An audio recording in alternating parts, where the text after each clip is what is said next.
it's Kari. Today I have a little bit of a story time. I want to tell you 3 quick stories that highlight my religious experiences related to personal sovereignty, and then we'll progress to a discussion about spirituality and psychosis. So, first vignette, a fateful day when I was 12 years old. I seriously remember it like it was yesterday.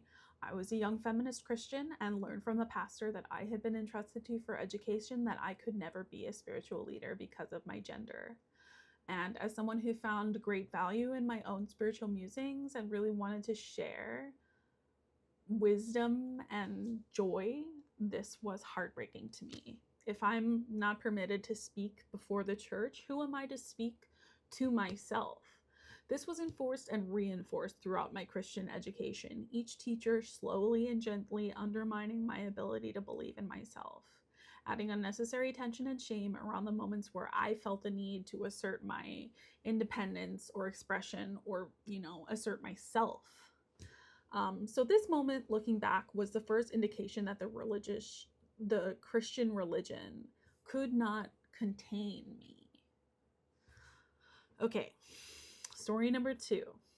In June of 2018, my best friend from childhood, Tyler, passed away.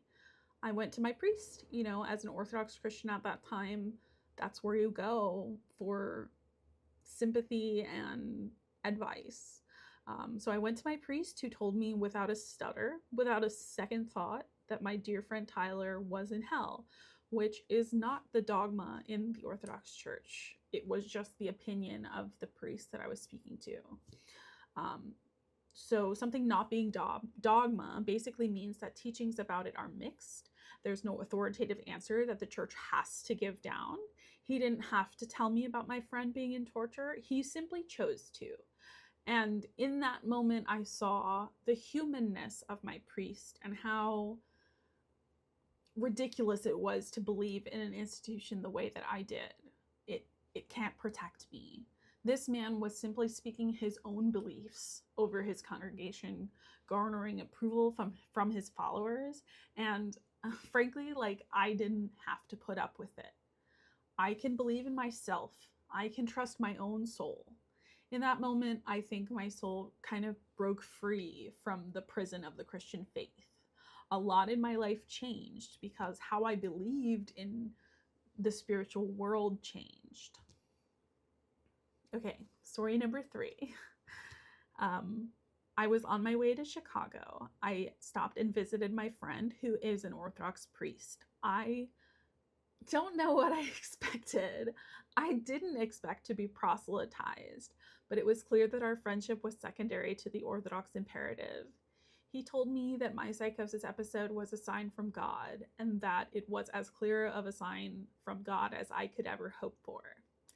And that has really stuck with me, and I've replayed it in my mind over and over since then. And fuck that, you know what I mean? My psychosis episode, like a decent acid trip or MDMA trip, showed me a vision greater than the Christian God. It was a reality where my significance was infinitesimal, where I had to bargain with the powers that be for life itself. And it left me feeling so goddamn grateful for this strange adventure in consciousness, and soberly knowing of the chaos and suffering that my life could be if I give in to the madness. So this is a choice that I build on every day as I seek order and sovereignty that actually represents my entire lived experience and not just the terrible ordeals that I've been through. So what does that look like? That brings us to the discussion part of the video. Well, I am a spiritual person, and I think of myself as a pagan witch these days. I'm also a person with bipolar disorder who has experienced profound psychosis on more than one occasion, both times while fully in compliance with my medication and treatment team's advice, That leads me to be skeptical. So you will not, for example, be seeing me reshare a meme that says, Delulu is the Salulu. It's not. I've been there. A delusion is a false fixed belief that you're willing to act on. And it gets kind of muddy when you start thinking about the truth value of whether or not a God exists. You can view someone who is religious as delusional or simply pious. If there is a God or multiple gods, how can I be confident of their existence with a history of true delusion? And what about all the documented spiritual experiences that others have, the UPG? How can I submit myself to believe in those things that I haven't experienced, knowing that even having experienced something doesn't make it true? Believe it or not, I have had a lot of time to think about this. During my psychosis episodes, I had, for the only time in my life, an experience of speaking to God and being truly heard and given a response. For the first and only time in my life, an experience of God speaking back to me, of God purposely arranging everything in the universe in order to connect with me. It was ecstatic. It was humbling.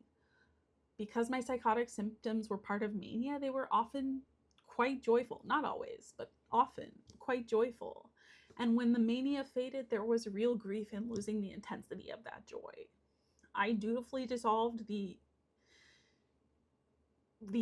intensity of my joy into an equally intense anhedonia and depression, where no experience bore any meaning, and there was nothing for the universe to offer me except more emptiness.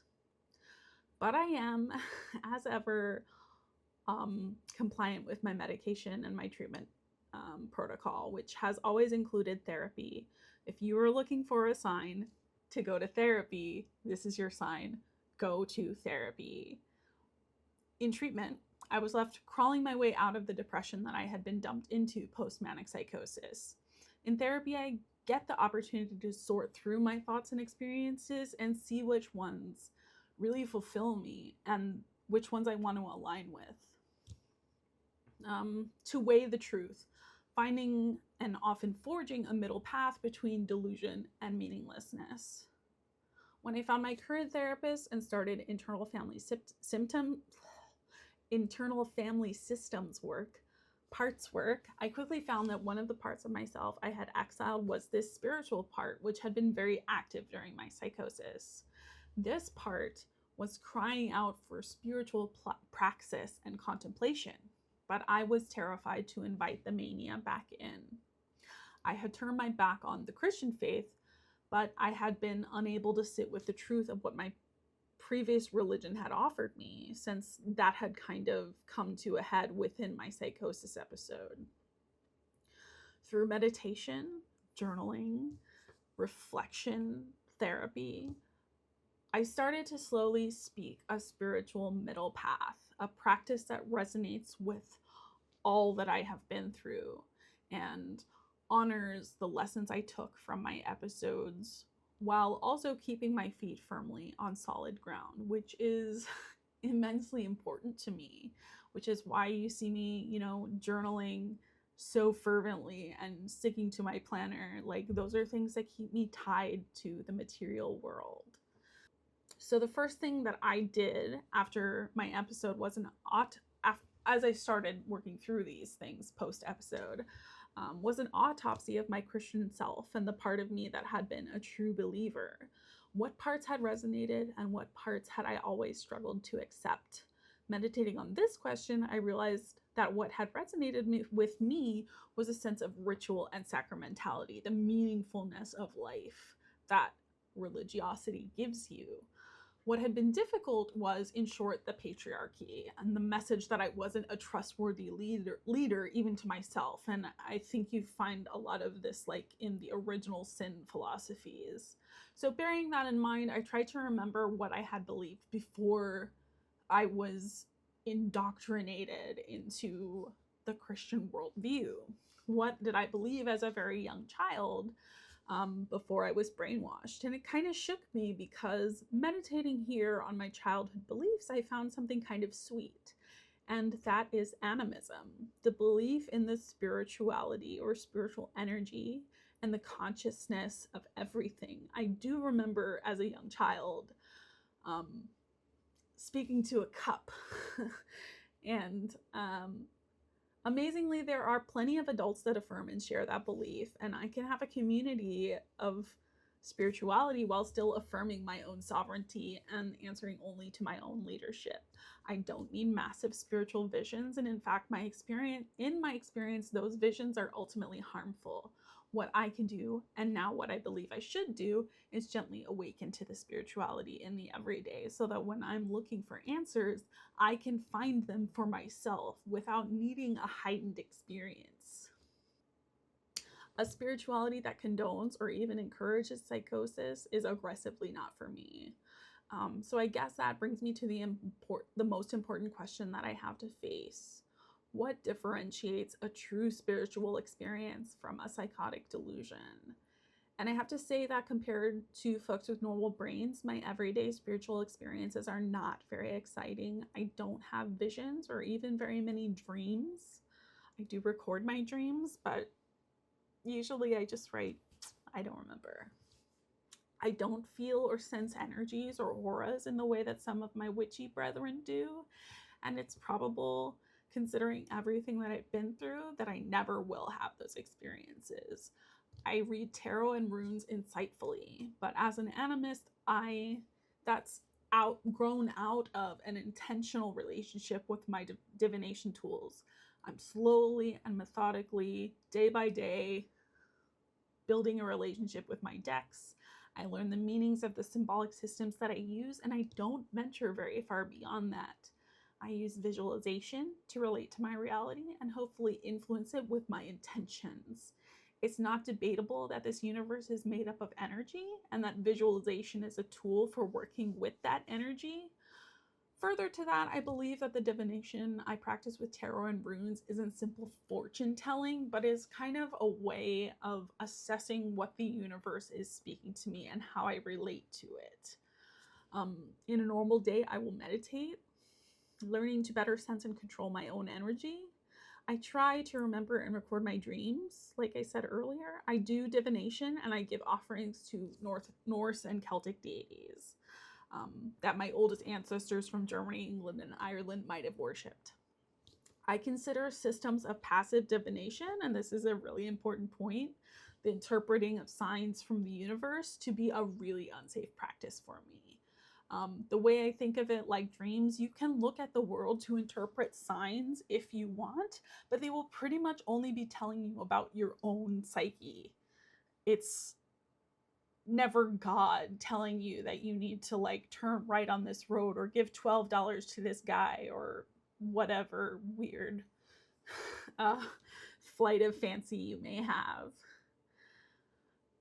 This approach to spirituality has led me to work closely with the Morrigan, a Celtic group of goddesses of battle and sovereignty, of claiming your own power and trusting your own judgment.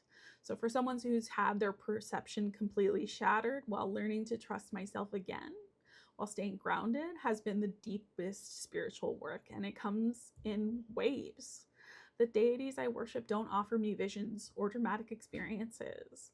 Instead, they remind me daily that I am the sovereign in my own spiritual life, that I get to choose what resonates and what doesn't, and that my careful, methodical practice is not less than just because it's not ecstatic. They teach me that real power comes from knowing myself well enough to set boundaries, even with the divine.